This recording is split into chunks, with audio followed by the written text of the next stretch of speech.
जय हिंद साथियों, मैं आदेश आपका राही आदि क्लासेस में स्वागत करता हूं। इसके पहले हम सभी रस चैप्टर पढ़ रहे थे। रस हमारा कंप्लीट हो गया है। आज हम एक नया चैप्टर पढ़ेंगे, अलंकार।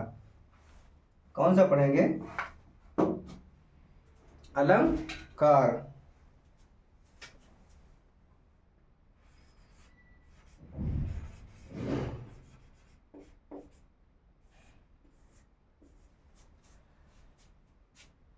आप सभी जो भी हिंदी की सारी क्लासेस हुई हैं, उन सभी को जिन लोगों ने ना देखा हो वो सभी लोग स्पीड बढ़ाकर कम समय में देख सकते हैं। क्लासेस छोटी छोटी ही हैं, 20 मिनट 25 मिनट की ही।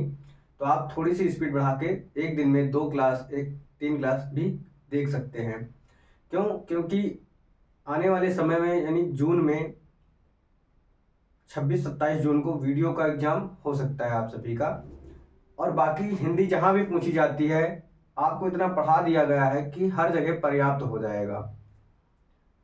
तो हम अब अलंकार चैप्टर शुरू करने वाले हैं। आज हम पढ़ेंगे अलंकार। शब्द 2 शब्दों से मिलकर बना है। कौन कौन से? अलम धन कार। कौन से?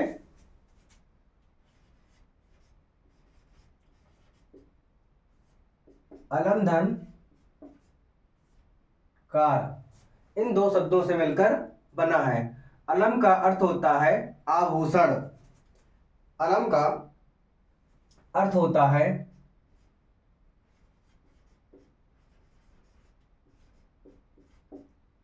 आभूषण और कार का अर्थ होता है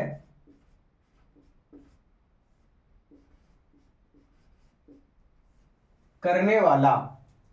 अलम का अर्थ होता है आभूषण या सजना भी कह सकते हैं, और कार का है करने वाला। यानी शब्दों के या वर्णों के माध्यम से शब्दों को सजाया जाए तो वही हमारा अलंकार होता है, यानी अलंकार होता है। अलंकार की परिभाषा क्या होती है?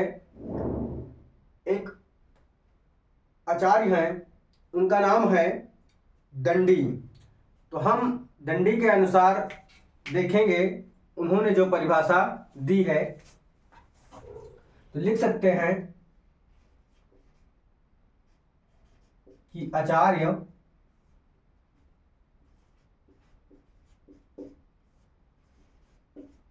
दंडी के अनुसार अलंकार की हम परिभाषा देखेंगे। क्या है कि काव्य शोभाकरण। क्या है परिभाषा? कि काव्य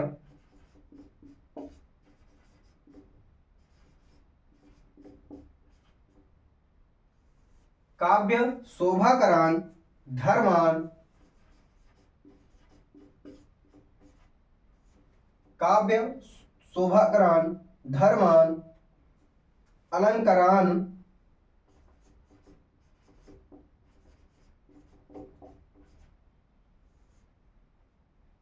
अलंकरान पृच्छते।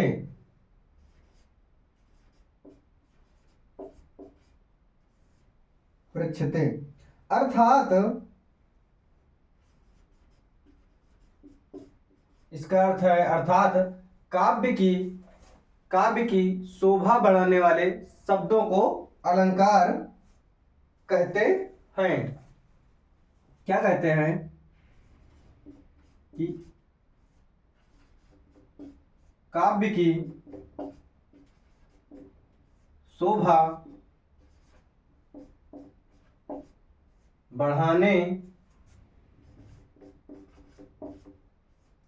वाले धर्म को ही शब्द बोलेंगे। बढ़ाने वाले शब्द को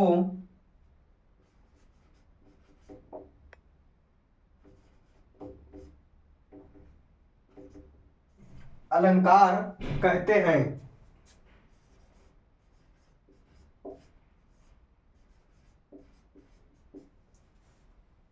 अलंकार कहते हैं। क्या है कि अलंकार के जो भेद होते हैं वह होते हैं 3। हम देख लेंगे कि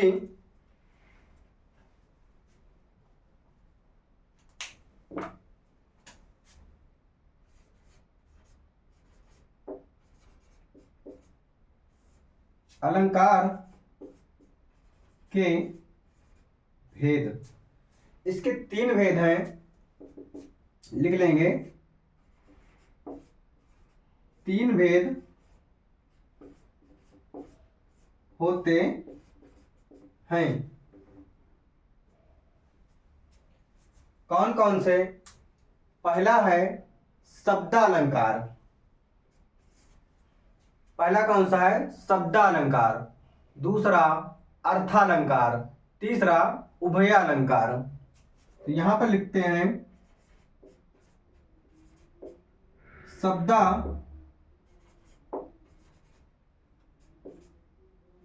अलंकार।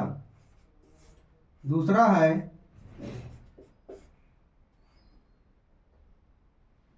अर्थालंकार।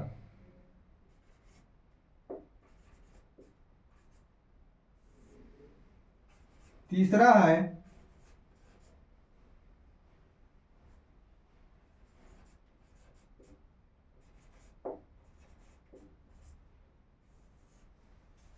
है उभयालंकार। कौन कौन से? पहला शब्दालंकार, दूसरा अर्थालंकार, तीसरा उभयालंकार। तो यहां पर क्या है?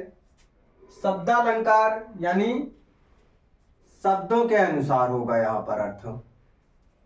किसके अनुसार?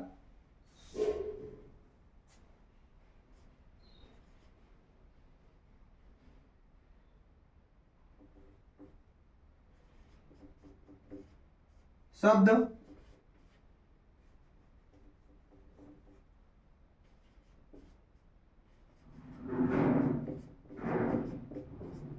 के अनुसार। शब्द में आ जाएगा वर्ण या अक्षर के अनुसार।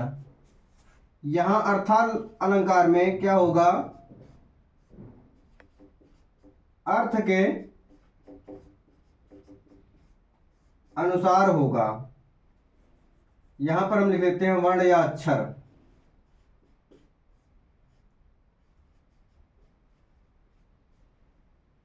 वर्ण या अक्षर या फिर शब्द भी लिख लेते हैं, क्योंकि शब्द के अनुसार ही देखा जाएगा, वर्णों के अनुसार ही देखा जाएगा। उभयालंकार में होगा शब्द और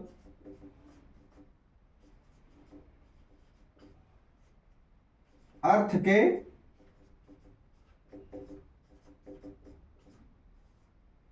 अनुसार। उभयालंकार में होगा शब्द और अर्थ के अनुसार। हम शुरू करेंगे पहला शब्द के अनुसार से पढ़ना।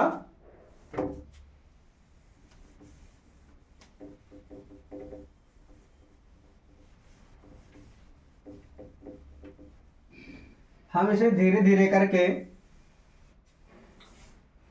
पढ़ते रहेंगे। जैसे रस को छोटे छोटे पार्ट में करके हमने रस समाप्त किया, वैसे ही हम अलंकार को समाप्त करेंगे। इसके बाद बचेगा हमारा साहित्य। साहित्य का पोर्शन, रचनाएं वगैरह, हम उसको भी धीरे धीरे पढ़ेंगे और बीच बीच में थोड़े थोड़े क्वेश्चन की प्रैक्टिस सेट भी कराई जाएगी। बस आप सभी पूरी क्लास को अधिक से अधिक लोगों तक पहुंचाइए और अधिक से अधिक लोगों को जोड़िए। अधिक से अधिक लोग देखें, लाइक करें, तो हमारा भी उत्साह, मनोबल बढ़ता है कि हाँ, लोग क्लास को पसंद कर रहे हैं। हम इसके आगे देखते हैं। पहला शुरुआत करेंगे हम पहले से। कहां से? शब्दालंकार से।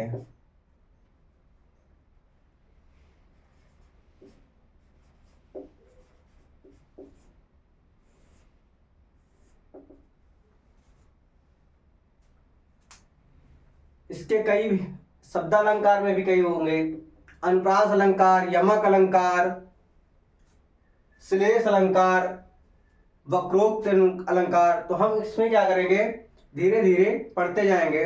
हम जो आज पढ़ेंगे वह होगा अनुप्रास अलंकार। पहला हम पढ़ेंगे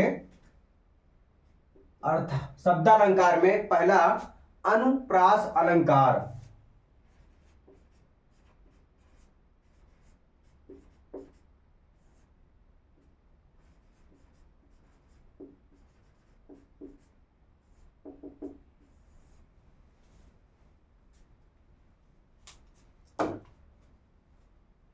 अनुप्रास अलंकार की परिभाषा होती है कि जिस रचना में एक वर्ण की आवृत्ति दो या दो से अधिक बार हो। एक वर्ण की आवृत्ति जहां पर दो या दो से अधिक बार हो तो वहां पर अनुप्रास अलंकार होता है। तो इसकी परिभाषा है, जिस रचना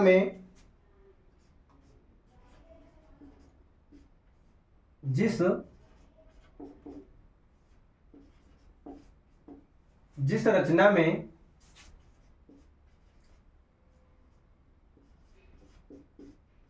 एक वर्ण या अक्षर की आवृत्ति दो या दो से अधिक बार हो।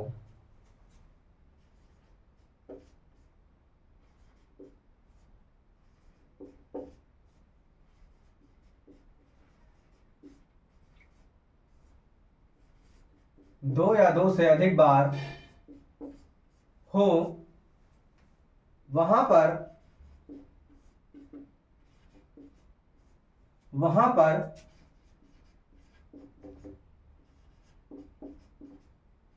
अनुप्रास अलंकार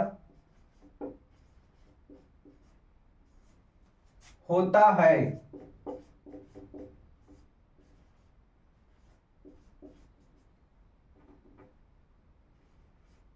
वहां पर अनुप्रास अलंकार होता है। ये जो अनुप्रास है इसको हम देख लेते हैं अर्थ जो होता है उसका। जैसे अनु धन प्रास, अनु का जो अर्थ होता है वह होता है बार बार। अनु का जो अर्थ होता है वह होता है बार बार। और जो प्रास का होगा वह होता है वर्ण या अक्षर। वर्ण या अक्षर क्या है कि कोई वर्ण होगा, प्रास मतलब वर्ण या अक्षर, वर्ण होगा या अक्षर होगा, उसकी आवृत्ति होगी बार बार वो वर्ण आएगा या अक्षर आएगा, तो वहां पर अनुप्रास अलंकार होगा। इसके हम उदाहरण को देख लेंगे।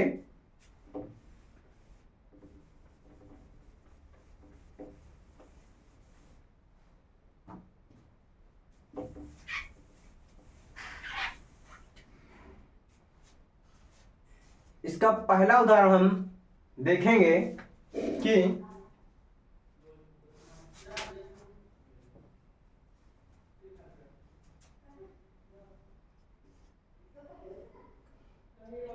सुरभित सुंदर क्या है, सुरभित सुंदर सुखद सुमन।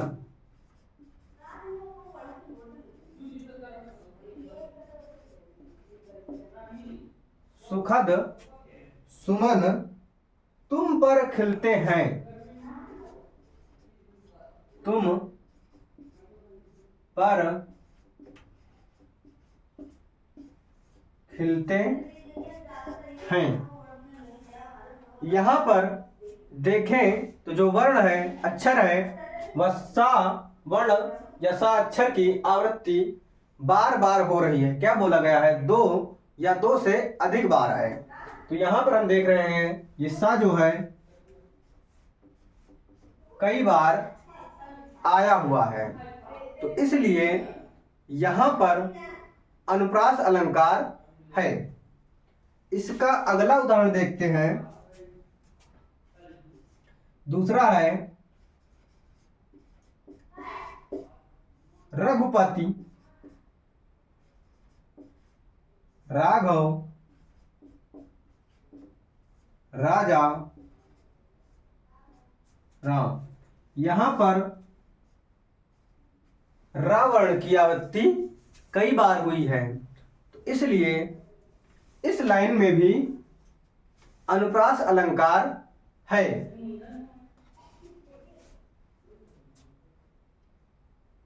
तीसरा देखते हैं मुखमयंक,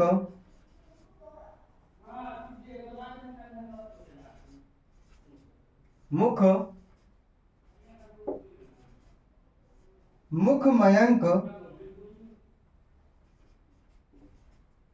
सम,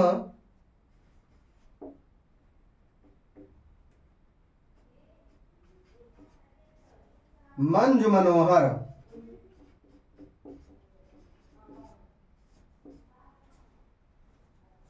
यहां पर मां वर्ण जो आया है ये कई बार आया है, और बोला क्या गया है परिभाषा में, उस वर्ण या अक्षर की आवृत्ति 2 या 2 से अधिक बार हो तो वहां पर अनुप्रास अलंकार होता है। एक बहुत ही फेमस उदाहरण है, वह भी इसी के अंतर्गत आता है। तरन तरुजा, तरन तनुजा। चौथा है तरन तनुजा, तट, तमाल, तरवर, तरवर, बहु, छाए। यहां पर ता वर्ण की आवृत्ति कई बार हुई है, इसलिए यहां पर भी अनुप्रास अलंकार है। इसके बाद एक और उदाहरण देखते हैं। यह हमारा आज का लास्ट उदाहरण होगा। मुदित महीप मंदिर आए, मुदित महीप मंदिर आए। यहां पर एक लाइन भी देगा तब भी मां वर्ण की आवृत्ति कई बार आई हुई है, तो यहां पर अनुप्रास अलंकार हो जाएगा। इसी की दूसरी लाइन है सेवक सचिव सुमंत बुलाए, यानी अगर इस लाइन को भी लास्ट में एक लाइन दे देगा तब भी हमारा अनुप्रास अलंकार होगा। आज की क्लास को हम इतना ही रखते हैं, क्लास ताकि बड़ी ना हो, और आप लोगों से एक रिक्वेस्ट है कि आप लोग जितना शेयर कर सकें और अधिक से अधिक लोगों को देखने को बोलिए। क्लास छोटी होती है, आप सभी इस क्लास को, सारी क्लासेस को एक बार जरूर देख सकते हैं, पूरी क्लास को। अगर आप लिखना चाहें, नोट्स बनाना चाहें तब भी बना सकते हैं, और नहीं तो एक बार, अगर 2 बार, 1 बार, जितनी बार आपकी इच्छा हो क्लास को देखिए। यहाँ से आपको समझ में तो आएगा ही, एक बार ना समझ में आए दूसरी बार भी देख सकते हैं। आप हमारा साथ दीजिए और हम आपको अपनी तरफ से जितना मुझसे हो पाएगा 100% देने का पूरा प्रयास करेंगे। तो आज की क्लास को यहीं पे समाप्त करते हैं। धन्यवाद।